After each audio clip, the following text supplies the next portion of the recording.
jalan penuh dengan resiko. Hewan-hewan ini seolah tidak mengenal rasa takut, meski ajal menjemput tiba-tiba. Ternyata bukan hanya manusia saja yang jago akting dan memainkan skenario dalam hidupnya. Hewan-hewan tadi baru saja melewati ajang uji nyali tertinggi di dunia binatang. Yap, mereka berhasil melewati maut dengan cara pura-pura mati.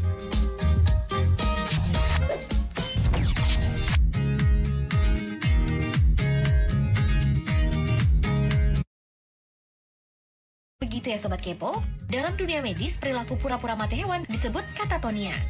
Ratusan hewan melakukan katatonia sebagai taktik untuk bertahan hidup dari predator ganas.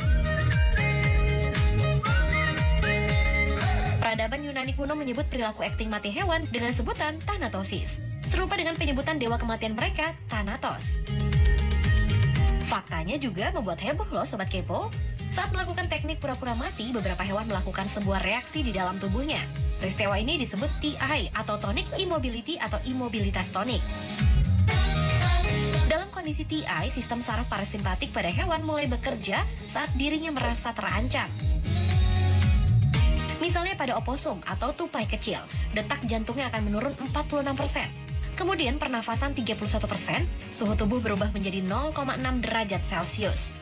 Terakhir, oposum akan mengeluarkan gas atau bau busuk sehingga membuat sang pemangsa kehilangan selera makan. Kondisi ini dapat bertahan selama 1 jam. Katatonia bagi sebagian hewan tidak hanya dilakukan untuk menghindar dari ancaman. Fauna lain untuk makan dan reproduksi.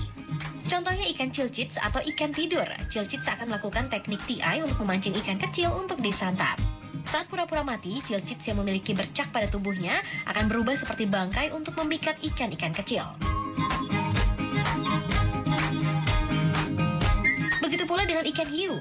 Hiu akan melakukan gaya punggung untuk menarik perhatian hiu betina. Selain itu, saat membalikkan badannya, reaksi TI pada hiu akan membuat dirinya rileks atau tenang. Peneliti dapat membuat hiu rileks saat menyentuh moncongnya untuk meneliti kondisi tubuhnya atau melakukan operasi kecil. Namun, situasi rileks hiu hanya bertahan 15 menit. Lebih dari itu, hiu bisa stres dan kehabisan nafas. Sementara laba-laba jantan akan menggunakan teknik TI untuk kawin dengan laba-laba perawat wanita. Karena biasanya laba-laba betina akan menyantap laba-laba jantan, namun karena laba-laba jantan membawa serangga dan pura-pura mati. Karena sang betina akan menyantap serangga yang dibawa, dan ketika kenyang proses kawin dapat berlangsung. Sobat Kepo nggak perlu pura-pura mati ya demi sang pujaan hati, apalagi sang mantan.